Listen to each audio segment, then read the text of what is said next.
Heart is the self. According to Bhagwan Sri Ramana Maharishi, devotee Sri Bhagwan speaks of the heart as the seat of consciousness and as identical with the self. What does the heart exactly signify? Maharishi said the question about the heart arises because you are interested in seeking the source of consciousness. To all deep thinking minds, the inquiry about the I and its nature has an irresistible fascination. Call it by any name, God, self, the heart, or the seat of consciousness. It is all the same. The point to be grasped in this that heart means the very core of one's being, the center without which there is nothing whatever. Devotee asks, but Sri Bhagwan has specified a particular place for the heart within the physical body, that is, it is in the chest, 2 digits of the right from the median. She said, yes, that is the center of spiritual experience. According to the testimony of sages, the spiritual heart center is quite different from the blood propelling muscular organ known by the same name. The spiritual heart center is not an organ of the body. All that you can say of the heart is that it is the very core of your being, that with which you are really identical, as the word in Sanskrit literally signifies. Whether you are awake, asleep, or dreaming, whether you are engaged in work or immersed in samadhi, devotee asks, in that case, how can it be localized in any part of the body? Fixing a place for the heart would imply setting psychological limitations to that which is beyond space and time. Maharishi said, that is right, but the person who puts the question about the position of the heart considers himself as existing with or in the body while putting the question now. Would you say that your body alone is here, but that you are speaking from somewhere else? No, you accept your bodily existence. It is from this point of view that any reference to the physical body comes to be made. Truly speaking, pure consciousness is indivisible. It is without parts, it has no form and shape, no within and without. There is no right or left for it. Pure consciousness, which is the heart, includes all, and nothing is outside or apart from it. That is the ultimate truth. From this absolute standpoint, the heart self or consciousness can have no particular place assigned to it in the physical body. What is the reason? The body is itself a mere projection of the mind, and the mind is but a poor reflection of the radiant heart.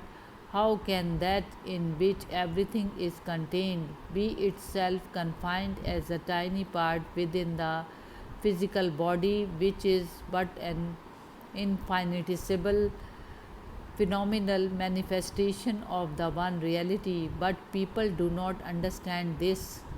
They cannot help thinking in terms of the physical body and the world. For instance, you say, I have come to this ashrama all the way from my country beyond the Himalayas, but that is not the truth. Where is the coming or going or any movement whatever for the one all pervading spirit which you really are? You are where you have always been. It is your body that moved or was conveyed from place to place till it reached this ashrama. This is the simple truth. But to a person who considers himself a subject living in an objective world, it appears as something altogether visionary.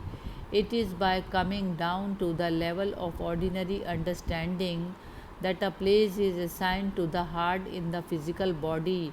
Devotee asks, how then shall I understand Sri Bhagwan's statement that the experience of the heart center is at a particular place in the chest? Maharishi said, once you accept that from the true and absolute standpoint, the heart as pure consciousness is beyond space and time, it will be easy for you to understand the rest in its correct perspective. Devotee asks, it is only on the basis that I have put the question about the position of the heart. I am asking about Sri Bhagwan's experience. Maharishi said, pure consciousness, wholly unrelated to the physical body and transcending the mind, is a matter of direct experience. Sages know their bodiless eternal existence just as the layman knows his bodily existence, but the experience of consciousness can be with bodily awareness as well as without it. In the bodiless experience of pure consciousness, the sage is beyond time and space, and no question about the position of the heart can then at all arise. Since, however, the physical body cannot subsist with life apart from consciousness, bodily awareness has to be sustained by pure consciousness. The former, by its nature, is limited to and can never be coextensive with the latter, which is infinite and eternal. Body consciousness is merely monad-like miniature reflection of the pure consciousness with which the sage has realized his identity. For him, therefore, body consciousness is only a reflected ray, as it were, on the self-effulgent infinite. That the sage is aware of his bodily existence, since during the bodiless experience of the heart as pure consciousness, the sage is not at all aware of the body. That absolute experience is localized by him within the limits of the physical body by a sort of feeling recollection made while he is with bodily awareness. Devotee asked, for men like me who have neither the direct experience of the heart nor the consequent recollection, the matter seems to be whatever somewhat difficult to grasp. About the position of the heart itself, perhaps we must depend on some sort of guesswork. Maharishi said, if the determination of the position of the heart is to depend on guesswork, even in the case of the layman, the question is surely not worth much consideration. No, it is not on guesswork that you have to depend, it is on an unerring intuition.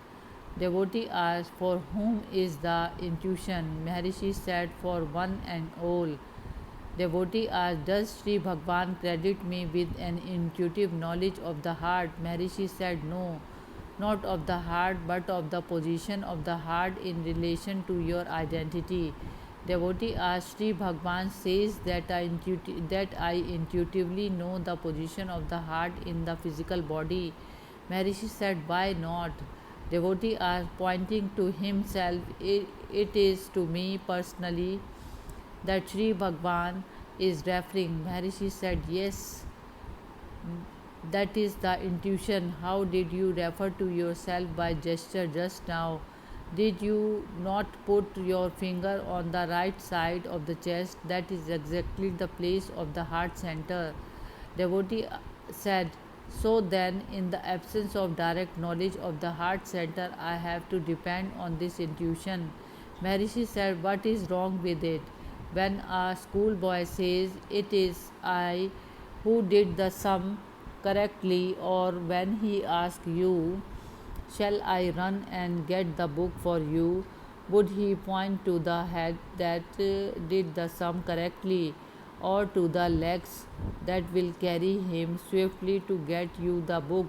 No, in both cases his finger is pointed quite naturally toward the right side of the chest, just giving innocent expression of the profound truth that the source of I-ness in him is there. It is an unerring intuition, that makes him refer to himself to the heart, which is the self is in that way. The act is quite involuntary and universal, that is to say, it is the same in the case of every individual. What stronger proof than this do you require about the position of the heart center in the physical body? Devotee said, but I have heard it said by a saint that his spiritual experience is felt at the place between the eyebrows. Maharishi said, as I said previously, that is the ultimate and perfect realization which transcends subject object relation. When that is achieved, it doesn't matter where the spiritual experience is felt.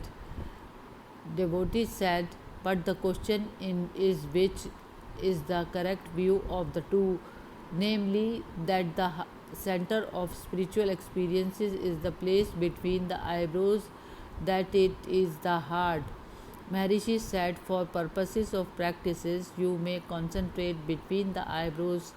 It would then be bhavna or imaginative contemplation of the mind, whereas the supreme state of anubhava or realization with which you become wholly identified, in which your individuality is completely dissolved, transcends the mind, then there can be no objectified center to be experienced by you as a subject distinct and separate from it. Devotee said, I would like to put my question in slightly different words. Can the place between the eyebrows be said to be the seat of the self?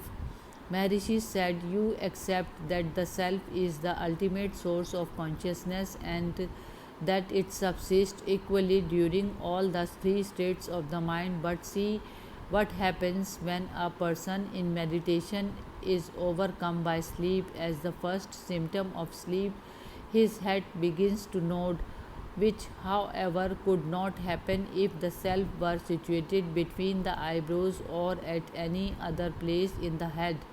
If during sleep the experience of the self is not felt between the eyebrows, the center cannot be called its seat, without implying that the self often forsakes its own place, which is absurd.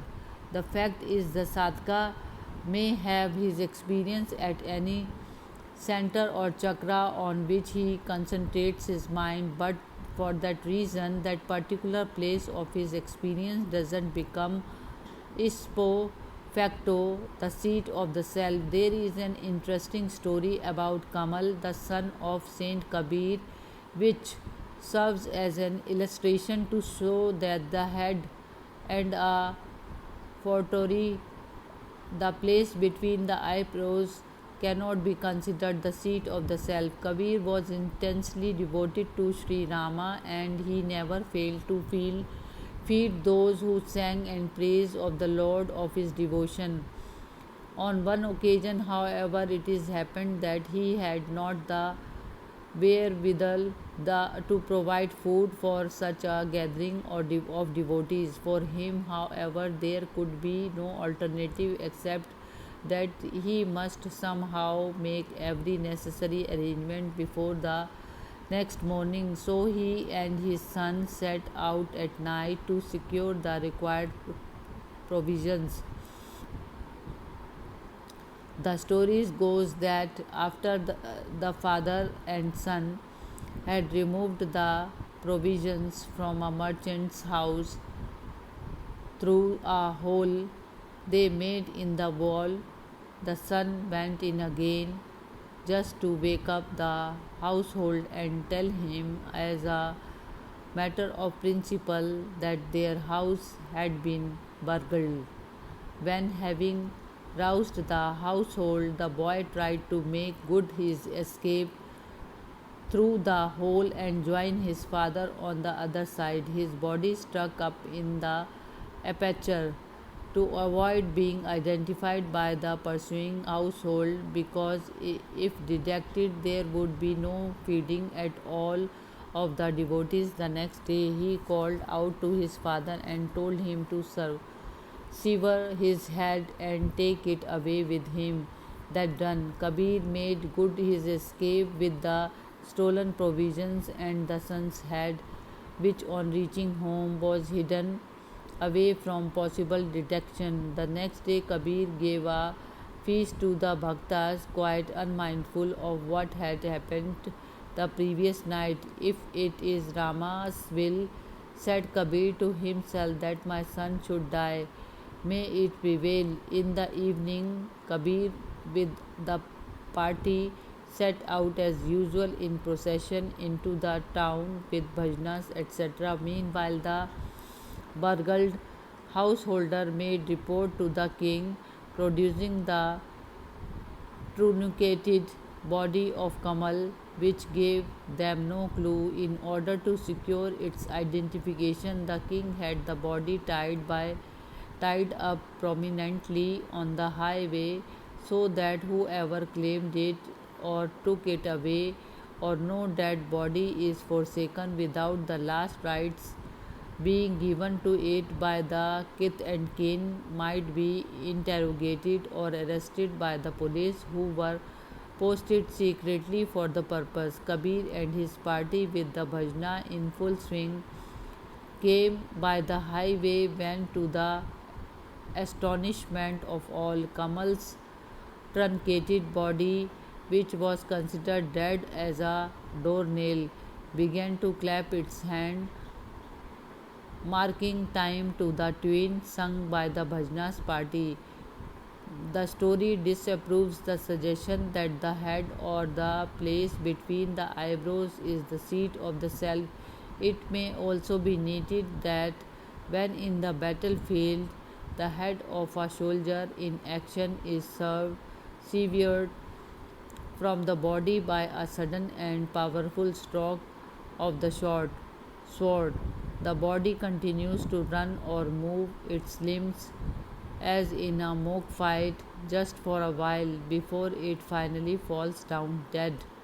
But Kamal's body was dead hours before. Maharishi said, what you call death is really no extraordinary experience for Kamal. Here is the story of what had happened when he was younger still. As a boy, Kamal had a friend of equal age with whom he used to play games of marbles, etc. A general rule they observed between themselves was that if one of them owed the other a game or two, the same should be redeemed the next day. One evening, they parted with a game to the credit of Kamal. Next day, in order to claim the return of the game, Kamal went to the boy's house where he saw the boy laid on the veranda while his relatives were weeping beside him. What is the matter? Kamal asked them. He played with me last evening and also owes me a game. The relatives wept all the more, saying that the boy was dead. No, said Kamal, he is not dead but merely pretends to be so, just to evade redeeming the game he owes me. The relatives protested, asking Kamal to see for himself that the boy was really dead, that the body was cold and stiff. But all this is a mere pretension of the boy, I know. So, what if the body is stiff and cold? I too can become like that. So saying, Kamal laid himself down and in the twinkling of an eye was dead. The poor relatives who were weeping till then for the death of their own boy were distressed and dismayed, and now began to weep for Kamal's death also. But up rose Kamal, declaring, do you see it now? I was as you would you say death, but I am up again, alive and kicking. This is how he wants to deceive me, but he cannot elude me like this with his pretensions. In the end, the story goes, Kamal's inherent saintliness gave life to the dead boy, and Kamal got back the game that was due to him.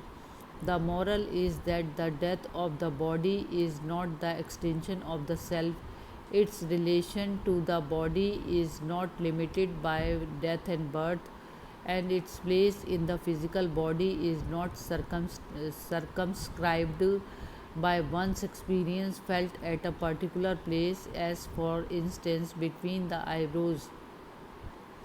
Due to the practice of dhyana made on that center, the supreme state of self awareness is never absent. It transcends the three states of the mind as well as life and death. Devotee asked, since Sri Bhagwan says that the self may function at any of the centers or chakras while its seat is in the heart, is it not possible that by the practice of intense concentration or dhyana between the eyebrow, this center may itself become the seat of the self?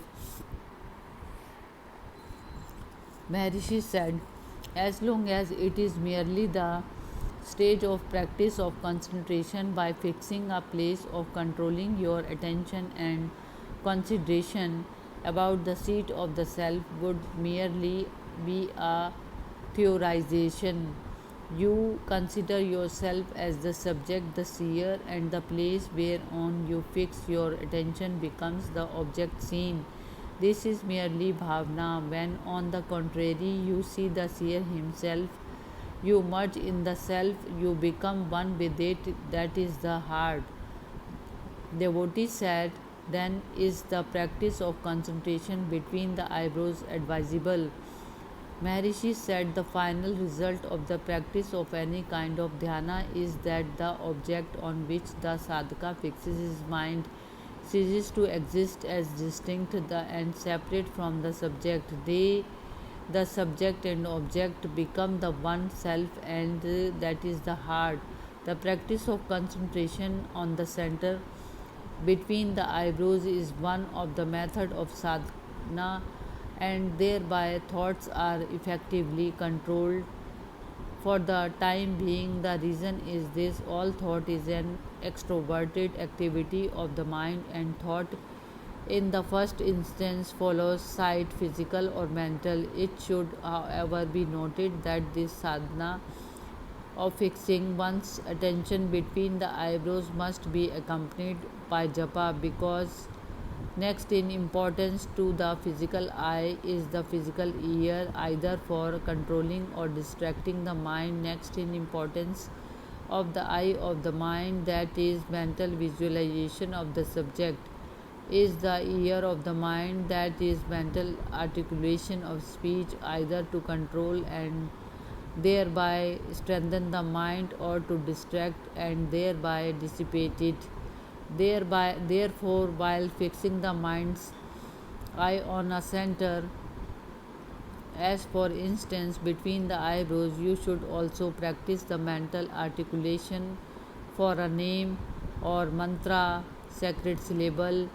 Otherwise, you will soon lose your hold on the object of concentration. Sadhana, as described above, leads to identification of name, word, or self, whatever you may call it, with the center selected for purposes of dhyana. Pure consciousness, the self or the heart, is the final realization. Devotee said, why does not Sri Bhagwan direct us to practice concentration on some particular center of chakra? Maharishi said, Yoga Shastras say that the Sahasrara or the brain is the seat of the self. Purusha Sukta declares that the heart is its seat to enable the sadhaka to steer clear of possible doubt. I tell him to take up the thread of the clue of I-ness or I amness and follow it up to its source, because firstly it is impossible for anybody to entertain any doubt about this I notion. Secondly, whatever the sadhana adopted, the final goal is the realization of the source of I amness, which is the primary datum of your experience. If you thereby practice Atma Vichara, you will reach the heart, which is the self. Hari Om Tat Sat.